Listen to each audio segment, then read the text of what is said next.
আরে ভাই কইলে তো কইবেন কইয়া লাইলাম, মানে একটা মানুষের হাতের রান্দা এত পরিমাণ ভালো কেমন হয় ভাই? এও তো পোলা মানুষ।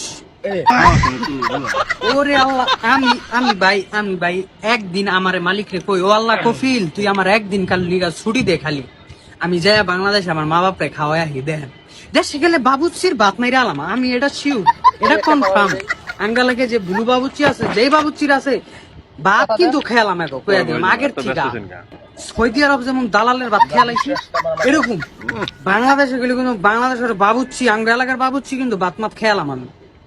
মানে বুঝলেন নি আর কি রান্ধি ভাই, হুদা লবণ মুরগি আর ওই লগা মশলা লাল হলুদ ফাঁকি মরিচ ফাঁকি, হ্যাঁ সাত